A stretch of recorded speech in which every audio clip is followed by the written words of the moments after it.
All right, let's get started. Hi, everyone. Thanks so much for being here. I'm Kaveh. I'm an investigative journalist at Consumer Reports, and I'm really excited for our panel today.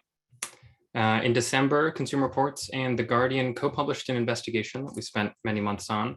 We looked into locations of Amazon's warehouses across the entire country. What we found is that the majority of Amazon's warehouses are in neighborhoods with more residents of color than average for the cities that they're in, and more low-income residents than average as well. So today we'll hear a little bit about what that all means for the communities that actually host Amazon warehouses around the country. We've got a really great panel of community advocates and environmental justice experts to discuss the impacts and what they're doing about them. Just a few notes before we get started. You can join the conversation in the chat function. You can ask questions there and share supportive comments. And we are recording today so that we can share the panel, the event with people who couldn't make it. We also have closed captioning. So if you'd like to follow along with closed captioning, you can follow the instructions at the bottom of your Zoom window to turn them on. And finally, my colleague Erica will be answering your questions as we go throughout. You can use the Q&A function and she'll meet you right there. She'll also compile some questions for our panelists to answer at the very end of the session. So that's everything you need to know. On to our panel. Today we have Jose Acosta Cordova. He's a researcher and an advocate at the Little Village Environmental Justice Organization in Chicago. He's also a second-year PhD candidate at the University of Illinois. We have Yvette Torres. They're a researcher and an advocate at the People's Collective for Environmental Justice in California's Inland Empire. Nikita Oliver is a Seattle-based organizer and the executive director of Creative Justice, which is an arts-based community healing program in Seattle. And Dr. Scobie Wilson is the director of the University of Maryland Center for Community Engagement, Environmental Justice, and Health. Thank you all so much for being here. Let's start with just a little background to help everyone understand what you're seeing and experiencing in your own communities. Yvette, you've said that warehousing can sometimes feel like the only game in California's Inland Empire. Can you talk a little bit about the region's relationship with warehouses and describe the experience of living in a warehouse community? Yeah, of course. Hello, everyone. Of course, when I'm speaking, it's only on my experience and of those community members that we work with, so not on everyone's. But the Inland Empire, for those that are not familiar with, it's 60 miles east of Los Angeles and the Long Beach ports. And so we're known of what is an inland port. And the reason we categorize ourselves as an inland port is because of the overwhelming amount of warehouses or the overall freight system that is around us. That includes airport cargoes, rail yard and intermodal facilities, you name it, right? And of course, warehousing and trucking industries. And when you say that it's overtaking our communities, we really mean that. We've come to a point where everyone in our communities is working around freight, whether you're a truck driver or working in a warehouse or have someone in your family working in either of those sectors, or you're working on advocacy to get zero emissions. We are really, really dependent on this industry because our electeds have not built any support for anything else or regulated the growth of this industry. Thank you, Yvette. Jose, you've identified a pattern in the Chicago neighborhoods that typically host warehouses and other polluting industries. What is that pattern and what does it mean for people who live in those neighborhoods? Yeah, I mean, it's similar to what Yvette said, right? Chicago is very, very much an inland port city, with intermodal ports and intermodal facilities, warehousing and other transportation, distribution logistics facilities. And most of those are concentrated within the city, are concentrated on the south and the west sides of the city, which happen to be the areas with the largest concentrations of Black and Brown populations. So for us, it means, air pollution, number one. That's the biggest concern in many of our communities. Little Village, for example, where I work, is the largest Mexican neighborhood, not only in Chicago, but also in the entire Midwest. And we also have the second worst air quality in the state of Illinois. and that's directly tied to the concentration of facilities that are there. We're directly adjacent to an intermodal port, the largest one within city limits. And we also have a high concentration of TDL facilities. So this is a similar story that we're seeing across the board, not only in the city of Chicago, but also in the suburbs as well. And with Amazon in particular, they've actually built 36 warehouses since 2015 in the Chicago area, and the majority of which have been located in Black and Brown communities. And also they've also been able to secure a lot of public funding. They received over out of those 36 warehouses, they've received over almost $750 million in public incentives, about 500 and I want to say 550 million or so, or actually a little bit less than that, 512 million, sorry, has actually come from predominantly Black suburbs. So not only are they coming in and polluting our communities, bringing lots of traffic congestion, messing with pedestrian and automobile safety, bicycle safety, but they're also using public money as well to do so. We've seen this across the board in the Chicago region. And I'll just add, Jose, that that boom in Amazon warehouses in the Chicago region is mirrored across the country. We found that in 2020, Amazon built nearly 300 warehouses, which is a huge spike over sort of their annual rate before that. That's nearly a warehouse a day that they opened in 2020. So that means a lot of neighborhoods contending with some of these effects for the first time, just in the past couple of years during the pandemic. Nikita, you told me recently that Amazon's contributing to what you call the tale of two cities in Seattle, where Amazon's headquartered and where you're based. What does that look like? Yeah, it's really thinking about the Seattle, King County, Puget Sound region as a whole. And, you could argue it's probably 3 or 4 cities. But, we know that overall health and longevity of life is deeply impacted by the neighborhoods that one lives in. If you live in Georgetown or South Park, which are in the southern areas of Seattle, you are living in an area that's stifled by Interstate 5, multiple airports, and industrial areas of our city. Our city has a long history of racialized exclusionary zoning, racialized covenants. And in a lot of ways, Amazon comes in as a very large corporation and takes advantage of the way in which our city is set up. We have 80% of our city is single family zoned. And within that area, about 12% of the land is taking 85% of our new density development to try to address our housing affordability crisis. And in areas like South Lake Union, where Amazon has built corporate and tech headquarters, you're seeing these sort of urban villages develop where, like the city is talking about wanting to be this walkable city that is environmental. And in some ways, Amazon is building that, but exclusively for tech and corporate workers that are able to live in those areas where housing is exorbitantly high.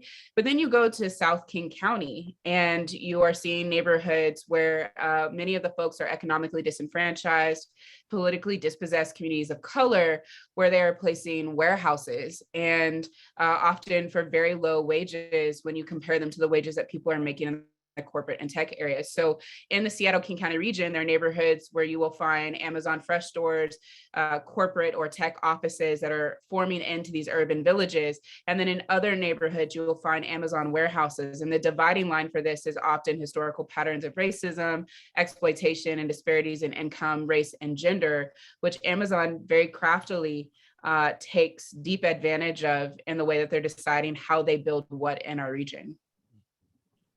Thank you, Nikita. Dr. Wilson, we heard a little bit about one of the big effects of living near warehouses, which is being near a lot of air pollution. What are the health effects that come from living near trucks and vans, sometimes hundreds a day, sometimes thousands a day for some of the larger warehouses? And how do you see some of the patterns that we're hearing about in these individual communities play out across the entire country? Yeah, I'll go with your second question first, just to follow up on what Nikita just talked about. You have to look at patterns of development, right? And so as she mentioned, you can look at historic policies and look at how current development patterns are similar to when you think about FHA housing loans, redlining. All this is it's the same stuff, even with gentrification, right? you see these development patterns gentrify communities as well. So you have exclusionary zoning development, segregation. You have explosive zoning development. And I think Nikita's point is really important about the embeddedness of race and racism and how we otherize, how we weaponize zoning, how we weaponize development against some communities due to their skin color, right? Due to income, due to class. So I think we have to look at changing how we do zoning, how we do planning, how we do development. And one of my colleagues who's a planner, his name is Carlton Ellie, he says it's called planning, Jacob, it's not called accident. So what the patterns you see are not by accident, everyone. And now getting back to your first question and getting to what Yvette talked about, Jose talked about, we're talking about goods movement. So if it's coastal ports, airports, intermodal, warehouses, which are dry ports, river ports, that's all goods movement. So if you have communities living there, goods movement activities, you're gonna see higher levels of air pollution from particulate matter, dust in the air, the voltigated compounds, those that new car smell, don't breathe that in, hold your breath, right? So you have benzene, xylene, toluene. You also have issues with nitrogen dioxide, sulfur dioxides, right? You have things called polycyclic aromatic hydrocarbons. What I'm saying is you have pollutants that could cause asthma, asthma attacks, heart disease, stroke, elevate your blood pressure, increase birth defects, lead to infant mortality, could contribute to Alzheimer's, y'all. Alzheimer's, maternal childbirth outcomes, right?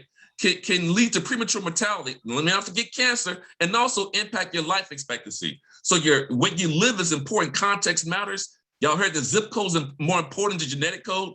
So you have this cumulative impacts of these goods movement activities, plus these other hazards that are pollution intensive in these communities. You're gonna have differential burden of pollution, differential exposure to these pollutants, lead to those health outcomes, right? But let's not forget there's other stressors that come along with those facilities as well. And the other panelists have already mentioned those. So I'll say that the health piece is important, but also mental health is important. Quality of life is important. Opportunity is important. And those are also some of the negative impacts of this differential burden of goods movement in the communities we're talking about. I'll just follow up some of the non-air pollution related sort of quality of life issues that I heard in some of my reporting in the Chicago area, in the Inland Empire, were just traffic, potholes, pedestrian and cyclist safety. It's a whole lot more than the health impacts, which are obviously very important.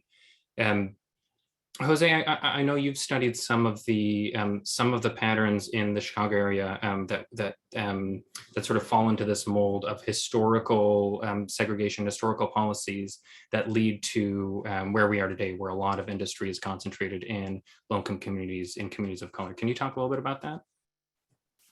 Yeah, man, I think, Dr. Wilson and Nikita really just both hit on that point, right, of the use of zoning in order to really concentrate these facilities in certain areas.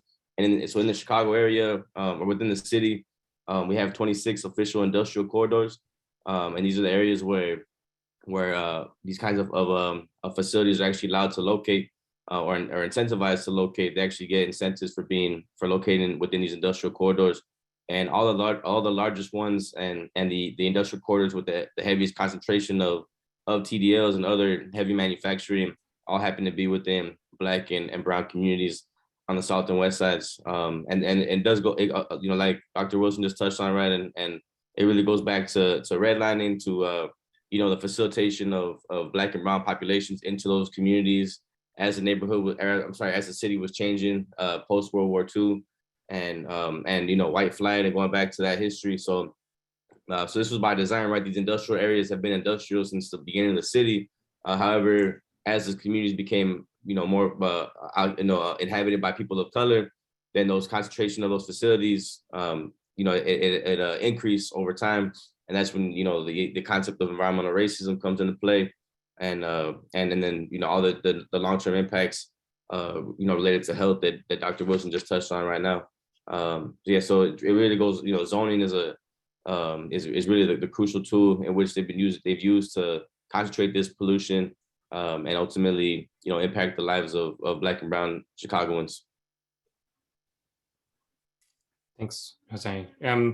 Let's talk a bit about jobs. We sort of jumped into a lot of the negative impacts to communities that host warehouses. One of the things that Amazon often argues is that it brings much needed, well-paying jobs to the communities that it moves into, to places that might not have a lot of economic opportunity otherwise. That's the argument that Amazon often makes.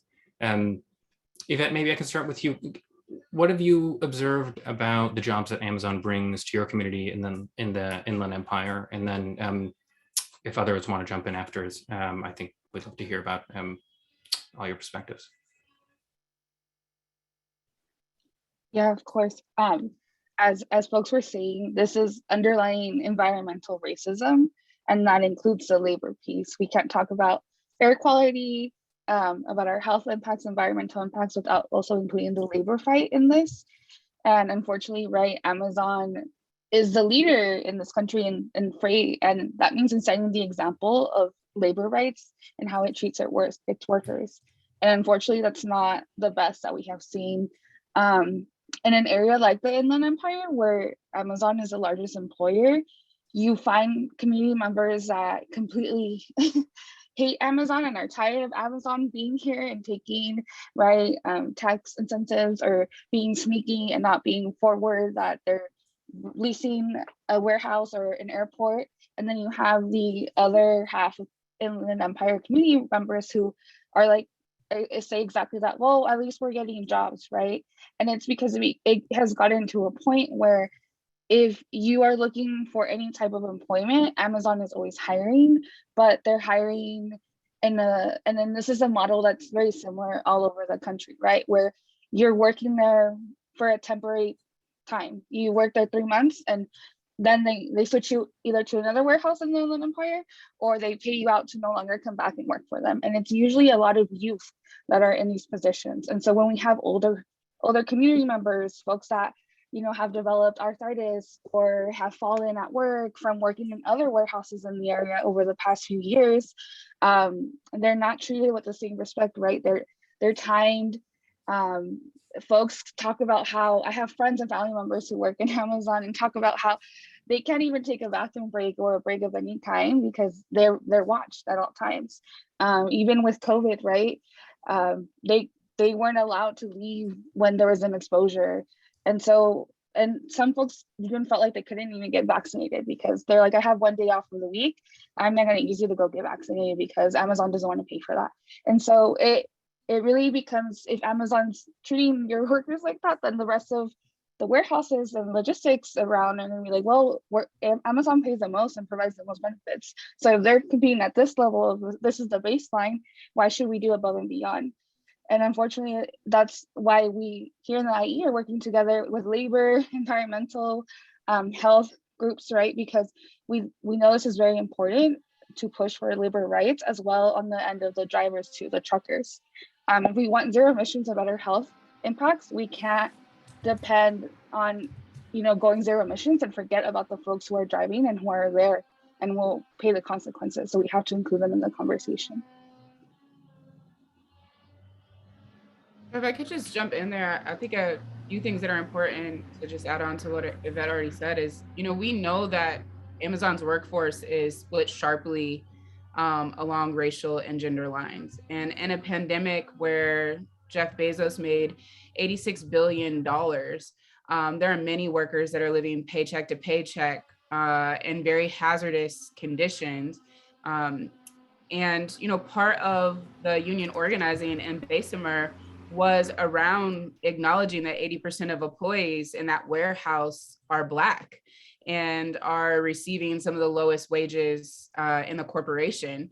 And Washington is one of the few states where Amazon salaried corporate and tech workers actually outnumber the hourly wage earners. In most states, hourly wage earners make up the base of the quote unquote jobs that they're bringing to any place. In our state, there's 60,000 office workers here and 20,000 hourly warehouse workers, which, considering how white and wealthy our region is, and thinking about the other regions that they're exploiting, that also makes sense when we think about how racialized the exploitation is that Amazon is participating in. And one of the major areas and one of the major issues here in our region is, Amazon uses its political power to threaten and make politicians scared. Yvette said when first speaking that electeds have failed to put regulations in place. And we see that here where they're afraid to tax this massive corporation where the founder is making $86 billion because they're afraid of losing jobs. But simultaneously, Amazon is not stopping bringing jobs to our region. They just announced 12,500 more jobs,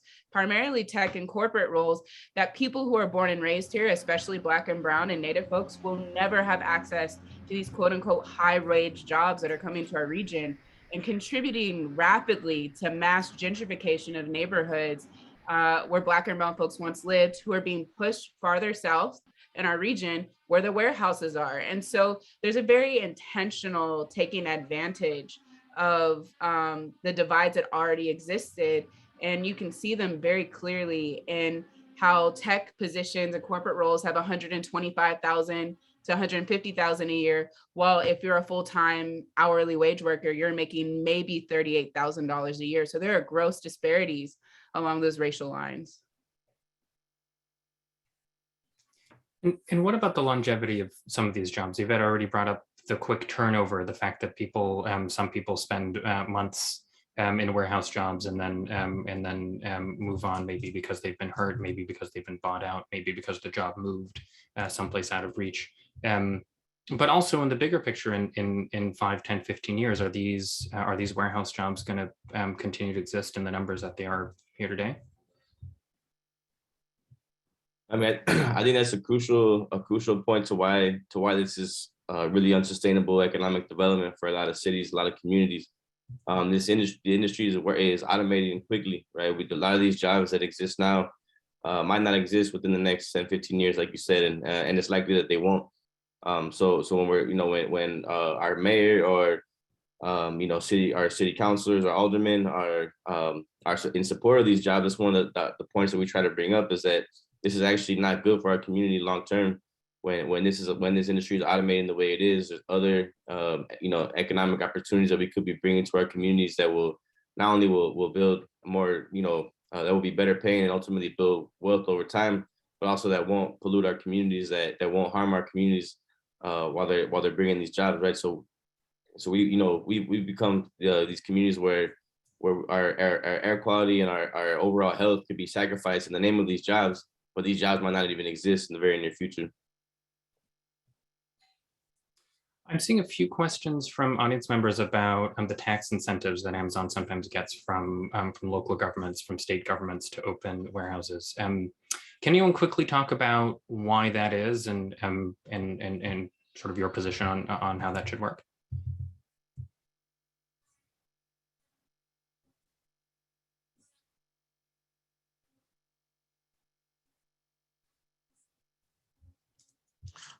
I'll chime in real quick. I think in general, tax incentives are used across sectors to attract industry. I think the problem is when you have industries either by their direct or indirect operations lead to pollution emissions. Basically what you're doing is your tax dollars are being used to poison you. Basically, that's the problem. So we need to be having, and this is also on our elected officials. This is, I like to say, if any electors on the call, sorry, close your ears. No politician goes to politician school, right? You got to train them up to make sure they understand what they should be doing. If somebody's whispering in their ear about give us tax breaks, you'll bring you jobs, what they're gonna give you is economic development. But as Jose is talking about, they're gonna give you a con, you capitalize the CON. It's a con job if your tax dollars are being used to poison you. So we have to understand, we have to push back against our electors to make sure that tax incentives are actually being used to bring in healthy jobs. We have a justice-focused economy, a people-centered economy, right? Restorative centered economy. And that's what we need to do as it relates to our own roles, making sure this, that they're bringing in what we want to see. So I think there's some things there around how we change the culture of using tax incentives. And again, where it be warehouses or other pollution-intensive operations, I think it's something that's more to be done there. So I'll pass the mic back. Just echoing what Dr. Wilson said, many times we don't, as community members, right, or advocates, we don't have access to these numbers. We don't know who's coming into our communities. We know that our taxes are going into supporting this, but we don't even know the amount. To get that kind of data is very tricky. You can send in public records requests, and if you know, right, if you have the privilege of knowing how to fill that out and that access, and even then, we've seen in the Inland Empire where we'll submit a public records request for a warehouse in San Bernardino City, but it's actually owned, or it was leased through like the city of Riverside. So then you have to go and submit through another completely different agency. And so many times, like Dr. Wilson was saying, it's these industries that are coming in that are polluting our communities and are not being held accountable. And it's all through these legal loopholes, right? Not because they're not regulated. Once again, there was no regulation because we weren't sure what this e-commerce, this freight system overall was going to look like. Or maybe we were, right? Folks like Jose and Nikita have talked about the underlying racism. But that's, I think, one of the biggest things that we've seen is that there's no transparency, and folks have been asking for transparency. I think that's where, for me, like this conversation is both about Amazon and our larger racialized capitalist system that we live in. Reality is Amazon is birthed, it is a monstrous behemoth birthed out of a racialized capitalist system that is intended for the purpose of racialized social control. If you want to keep people from having any power in the system, keep them from having access to economics. And Amazon is a master at taking advantage of the way these systems are structured. So in a state like Washington, where we have the most regressive tax structure, it essentially becomes a space to protect corporations and their money. Any incentive that Amazon receives is really an incentive above and beyond. And they receive these incentives by causing national competition between cities. So like when they were put out the call for the second headquarters, and you saw cities essentially closed door giving incentives to try to get the best bid, and you don't know what other incentives are happening. So cities are actively giving Amazon more and more while likely taking more and more from their own communities. Dr. Wilson is right. We're literally paying them to pollute us. While simultaneously in a local area like Seattle, where they have Seattle and Bellevue competing with each other for quote unquote jobs in these city centers that are then putting more and more warehouses in neighborhoods where Black and brown people are being relegated to live in. And so, I feel like for me, part of the larger conversation of why I think we have to tackle the regulatory issues around Amazon is also how are we going to tackle our economic system that has allowed a corporatocracy like Amazon to exist in the first place.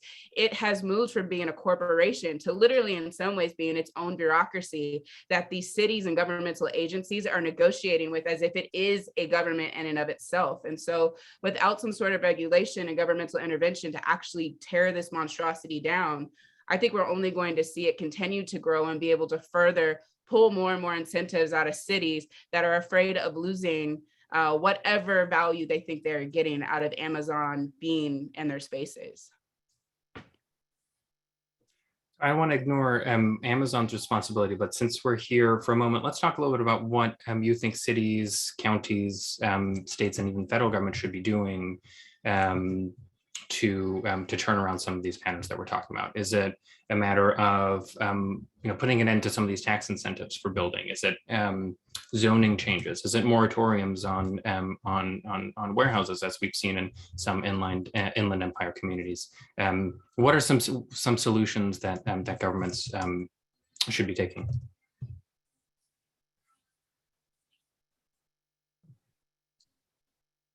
I could start. I think the moratorium is one of the things that we're asking for here in Chicago, because we've had such a explosion of warehouses over the past 5-10 years. And there hasn't really been any real analysis on the short-term and long-term impact on top of the existing facilities that have been plaguing our communities for decades too, right? So moratorium is something that we're asking for.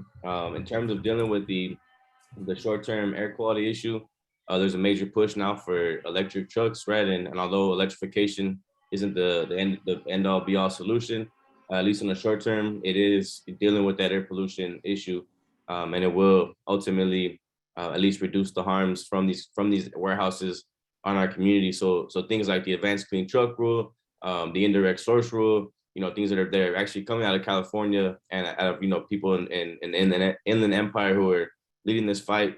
And are some of the things that we're pushing here in Chicago and in the state of Illinois, and also part of national coalitions like Moving Forward Network, who's been working on these issues for a long time. And then think about what it's going to take to completely electrify our fleet, transition these fleets from being diesel based to being electric. So those are some of the things that that communities or that cities and political leaders and state leaders can be pushing and really being aggressive and using the infrastructure that we have to our advantage. Right, Chicago is the freight hub of North America because of the infrastructure that we have, because we have 6 out of 7 Class 1 railroads that converge in the region, and this is the only place on the continent where that happens, right? So these warehouses are not going to go anywhere because we're asking them to electrify, and we have to be able to use that to our advantage instead of giving up these incentives and acting like we have to roll out the red carpet and beg and plead these companies to come to our communities. They're already here and they're going to keep coming. So now we need to actually put those regulations on these warehouses on these companies, and actually get them to take action, to take real action to protect our communities and to not poison our communities. I'll go. Jose hit a lot of the points. I'll try to reiterate.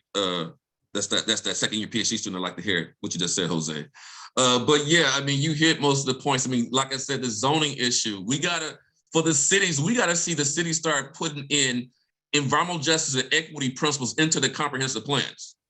So if that's gonna cover zoning, that's gonna cover development. So warehouses and other type of uses can be covered more effectively than they haven't been. Someone in the chat said community benefits agreements. Now, we're not talking about community benefits agreements. I like to say giving people's turkeys and trinkets. We want real community benefits agreements where you're trying to do zero emissions. You want to have living wage jobs, right? You want to make sure the contractors are doing the work are people who run the community. Because one problem is with some of the jobs, folks who get the jobs don't even live in the community.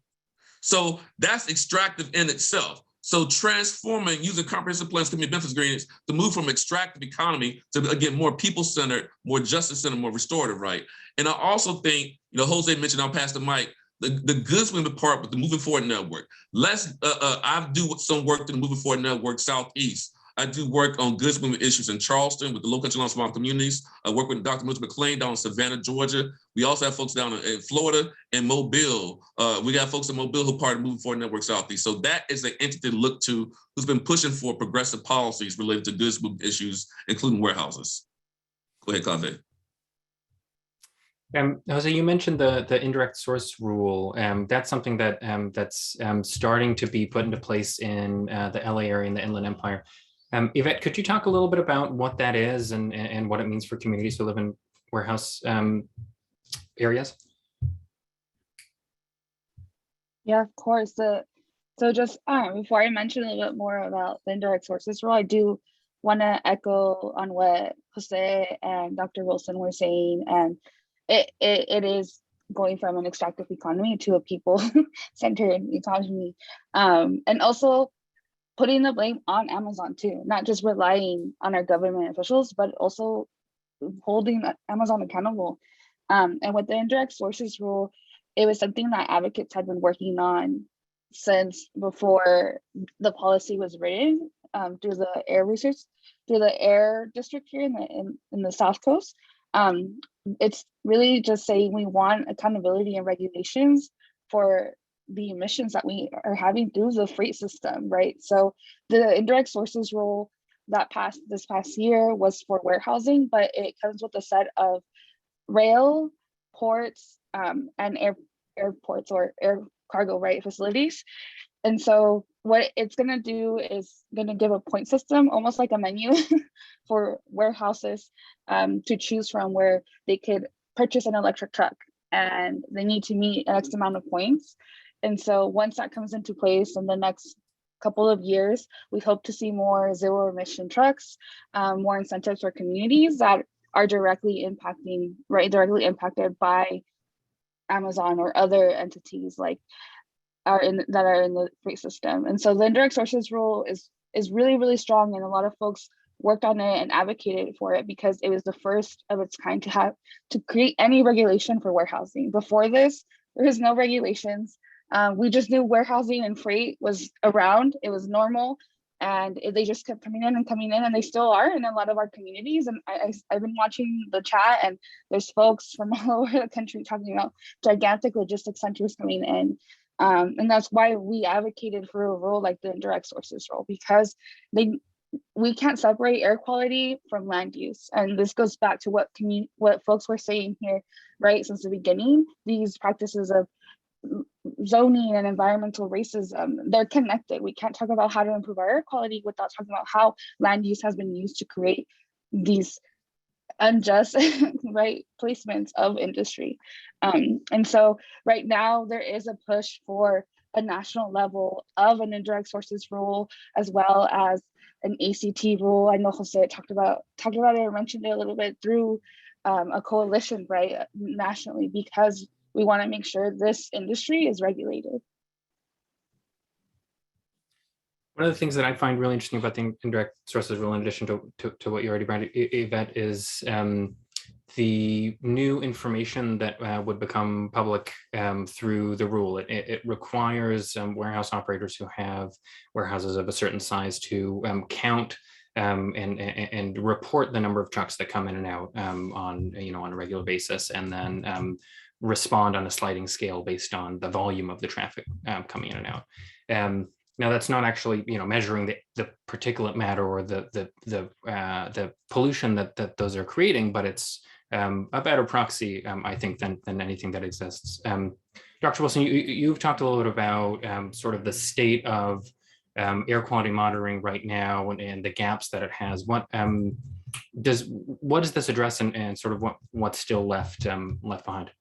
No, thanks for that question. I think it's for the audience and the panelists that, again, really like doing this panel. A lot of important expertise here, and I think many of the panelists touched upon this issue of the air pollution. But when it comes to the monitoring, right, what we're saying is, from a data perspective, the monitoring footprint, the EPA monitors, right, are not reflective of the industrial footprint.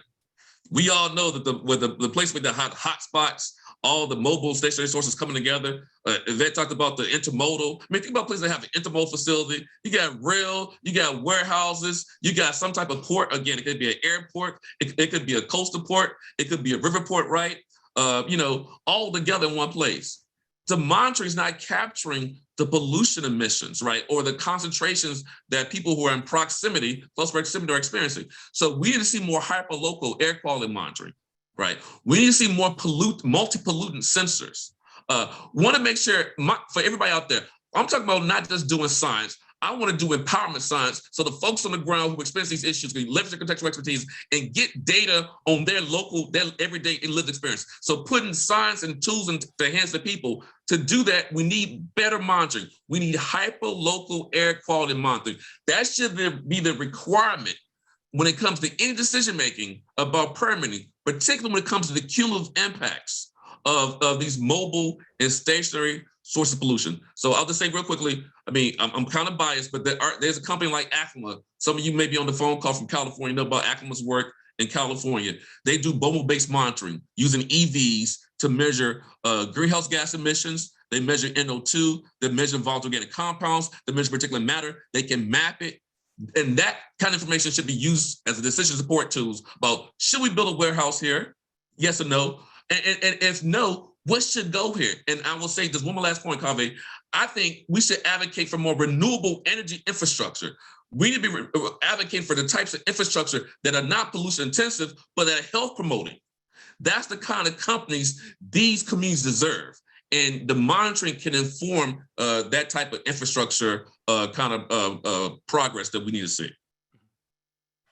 Wilson, you brought up cumulative impact. That's the idea that a certain neighborhood might be affected by a lot of overlapping pollutants from different sources. Maybe, you live by an interstate and also there's a warehouse, and also there might be, a factory with a smokestack or a power plant, or any number of pollutants. Is there a way for cumulative impact, that kind of thinking, to be actually built into policymaking? Is that something that policymakers should be thinking about when they're deciding where you can build new polluting industry? And this is for everybody, of course. I'll jump in real quick and try to be more succinct this time, y'all. I think cumulative impacts is there's ways to do it. Many states have what we call environmental justice screening tools. California has one. If folks in California familiar with Cal Environmental Screen. We have one in Maryland called Maryland EJ Screen. New Jersey has one. North Carolina has one. Massachusetts has one. Connecticut has one. Wisconsin has one. Michigan's building one. Midwest, Minnesota has one. Washington State also has a screening tool. So that's a place to start. I would advocate for community members saying we need to have our own mapping tool at the city level, at the metropolitan level, because you need granularity, and then use a state level tool. You may miss some things. So that would be important. Massachusetts passed a bill last year where they're actually developing a cumulative impact analysis process for air quality permits. So I think, if advocates push for it and work with academic partners and government partners, that will be a good thing. But again, I don't think you need to go so far on the data tool side. You already know what's happening. You have enough data now. I think we need to also have balance when it comes to action. We need to have plans for action too. So people are experiencing cumulative impacts. So I think the data more tools is good, but I think we don't want to get stuck in the whole tool game. And we got to get better. So what is it, y'all? We need more data. Now we need more tools. Let's not play that game. Let's get to action. So I'll pass the mic back. Something this conversation makes me think about, my typical area of work is police and prison abolition. And we talk a lot about reformist reforms versus abolitionist reforms. And I think often we're talking about tools that help us calculate what are the environmental and climate impacts upon communities. But are we asking the deeper question of is this even a structure we want to continue to perpetuate? I'm not interested in seeing warehouses in white wealthy communities bringing new pollutions to them and less pollutions in my neighborhood. To be quite frank, I'm interested in seeing a new system. And one of the reasons they're trying to build this warehouse in Mount Baker here in Seattle is so that people can get their one-click item as fast as possible. And I think as a society, we need to grapple with what really matters to us. Is it continuing to calculate these impacts upon communities and deciding if we're going to cap and trade between different neighborhoods who gets the next pollution warehouse? Or are we going to force these corporations to function and our economic system to function in a drastically different way? If we were not so consumed with getting people back to work tomorrow instead of meeting their needs some other way, we would not be so bought into this one click and I get my package in 5 hours, because we wouldn't need that type of speed. We would have slowed down the pace of society. I think similarly, the reason I'm asking this deeper question is because it's also easy when we start putting in some of these policies to put the onus back on communities that are already individually taking the brunt. And by that, I mean, when I think about the climate catastrophe, we tell people they need to buy metal straws instead of telling the top 50 corporations that are major polluters in the world to stop polluting and change our structure, change the use of fossil fuels. And so I think underlying this issue with Amazon and regulation is also just the deeper issue of, as humanity, we are bought into an economic system that puts property and profit above people and planet. And I think we're going to have to ask, and I'm not going to front, like I sometimes buy packages off of Amazon because the thing that I need is not located at the store down the street. We need to transition back to supporting our local economies. And that is a regulatory thing. That is our elected saying we're going to invest locally and stop giving these big behemoth corporations more opportunity to build upon and exploit a system we know is exploiting the planet and people. And so as much as I'm for these regulatory efforts to try to make sure that we do harm reduction right now, in the long term, we need to drastically change our business model. I just want to add onto that, Nikita, what they were saying. We see that in the Inland Empire, where there are literal small businesses that have been here and they get taken down so a warehouse can come in. And how can and like you said, right, how can we then go to that small business for a haircut or insurance or the goods that's providing our local, right, liquor, food store, when it's not there anymore because the warehouse was not in place? And now we do, and now folks are, you know, forced to order things off of Amazon because our small business and revenues have been replaced by these warehouses. And so it does come back into that systems and how we're looking at it. And unfortunately, and this is, you know, my personal opinion from being from the Inland Empire and looking at our electeds, they're not looking at that in a holistic way, right? They're not looking at what impacts these warehousing and freight industries are going to have on communities in the next 10 years with climate change.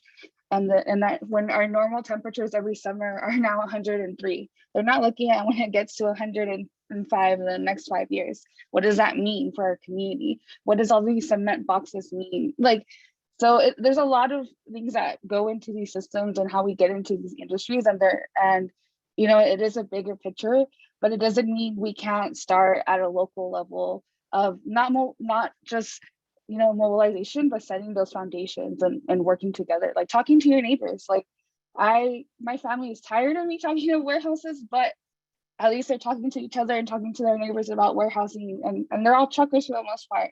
And so it's like having those conversations sometimes too, right? Yeah, Thank you, Yvette. Oh, I'm sorry, go ahead. I'm sorry.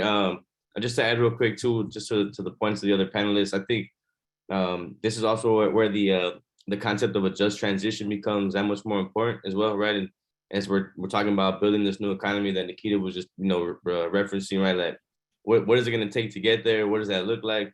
And how do we think about the workers who are currently in these industries, in these occupations, preparing them for this transition? And then, you know, definitely going back to the renewable energy stuff too, we have to build a new energy system, right? Because even if all these diesel trucks are replaced by electric trucks overnight, that would actually be worse in the short run, because they would plug into a grid that's still, you know, still powered by fossil fuels, right? So it's still, you know, these are short-term solutions, but we still have this long-term goal of transitioning away from fossil fuels, building this new economy that isn't based on exploitation of labor and resources, and actually building a planet that works for all of us, right? It doesn't kill our planet, doesn't harm our people, and that doesn't perpetuate racial and economic violence that we've seen for centuries now. So I just want to bring in the concept of a just transition, because that's really for us, something that we're continuing to advocate for, and pushing policymakers locally, you know, to start that process, at least on a local level. Thank you. Just to finish up here, I'm seeing a lot of people in the chat asking what they can do to get involved, how they can take what they're learning today and apply it. Can I ask each of you just to spend like a minute or two talking about what you or your you know, allied community organizations are doing in your communities, and what people who might be interested in becoming a part of this might be able to do. Jose, do you want to start, and then you can pass it to someone else when you're finished? Yeah, sure, I can start. I mean, I guess it starts with supporting the organizations that are on the ground, right, that are doing this work. And that's a crucial element of this is really centering frontline communities in this discussion. And then you know, something that I've seen a lot of people mention in the chat, right, is holding our elected officials accountable. You know, they often are making decisions based on economic development and not based on what's actually good for the community. So we got to hold them accountable, and then just get involved as much as you can. You know, I know people have talked about boycotts and boycotting Amazon. That's also something that you can, you know, do if you choose. But I think ultimately supporting the voices on the ground who are from these communities, who are advocating for change, and just doing what you can to support them is a good first step. And I'll pass it to whoever wants to go next. Nikita, you want to jump in? For sure. I was holding back because all these folks are experts and I'm just a lay organizer.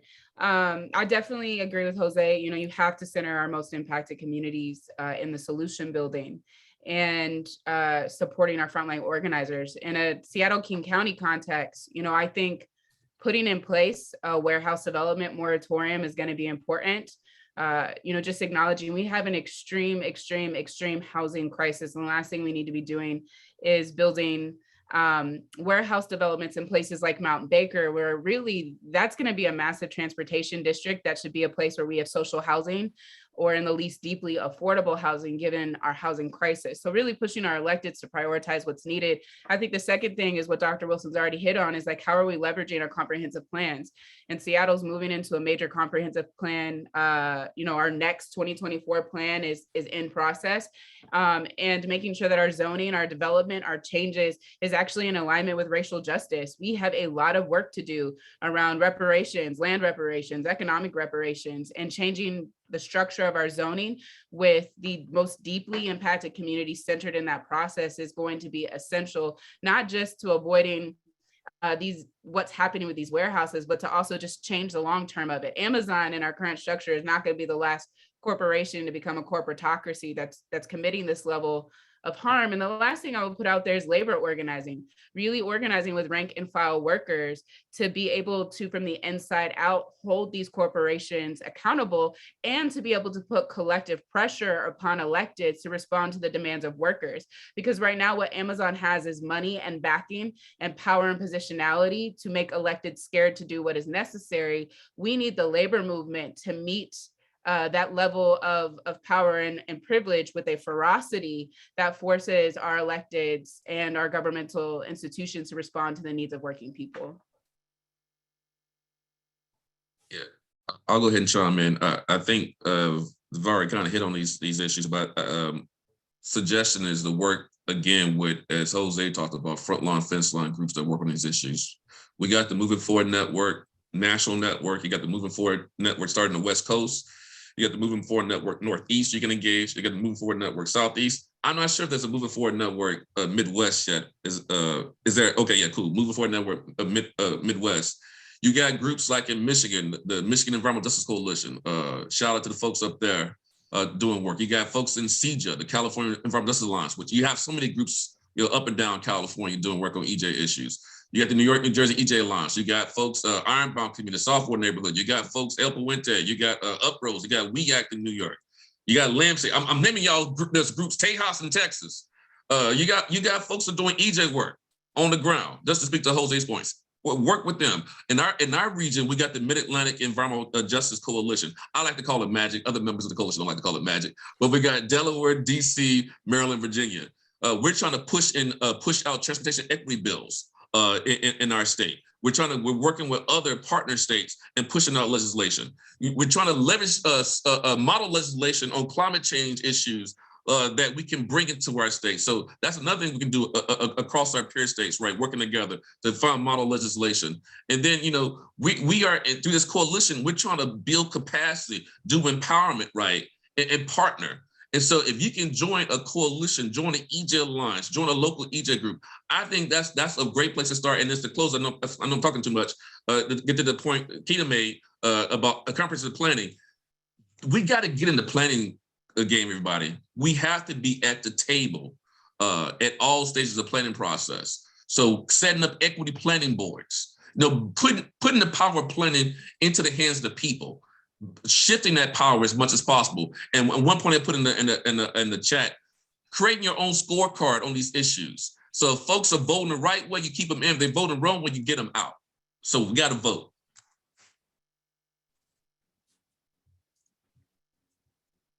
Yeah, I'm like, I don't want to close or after going all these amazing folks. But right now in the Inland Empire, it's honestly like the work of community members who are tired of warehouses coming in, of rail yards expanding, of airport facilities expanding, of public land being sold into private land and developers and entities, and land. And I think land use is so important, and it should not be separate from air quality, and it shouldn't be something that's inaccessible to our communities, right? The fact that our elected officials aren't trying more, or we're not changing systems to get folks involved in that process is so harmful. Last year in my community in Moreno Valley, we went through a general plan update, and it was during COVID. And 1 year, you're telling me you got community input and feedback in a year during COVID of the next 20 years of what your community is going to look like? You did not, And so there's a lot of work that's being done on the ground with folks in Colton with their warehouse moratorium, Unite for Colton, the concerned neighbors of Bloomington, that these are mothers and students and everyone, just trying to bring a healthy community, right? To where they're at. No one wants to leave the IE. We're not trying to leave our communities. We want to bring resources and growth into these areas that historically have been seen as the unknown or cheap land, or right where all the POC BIPOC folks are. But no, that's not what it is. We have potential. We want the resources here, and folks are making those changes, right? There's San Marino Airport's community. There's a lot of folks on the ground, and I think everyone kind of really hinted on that and acted on that. If you can't be on the ground, that's okay. That's not everyone's place, but support financially if you can. That $1 or $2 that you may use for Starbucks every day, maybe contribute to those orgs that are on the ground, or reshare. Find simple ways, like I said, with my family, like them talking to like the other folks in their community, church, that's something that's helped too, like talking to our churches. So, and I think what folks are doing right now, like even jumping on this webinar and sharing resources on the chat, like my community, we have this GoFundMe, we're doing this warehouse. I think that's amazing. Like we're living in the age of technology where we can follow one another and ask for those supports and try to make that shift collectively. Thank you, Yvette, and thank you all the panelists for your time, for your expertise. Jose, Nikita, Dr. Wilson, thank you so much. We will send some more resources from CR and from all the panelists and their groups around to everyone who attended and everyone who registered and is watching later on a recording. Thanks so much for spending an hour of your time with us in the audience and the panelists, and really appreciate you being here. Hope everyone has a good afternoon. Thanks, everybody. Y'all take care. Thank you, everybody. Thank you all. Bye. Love this panel.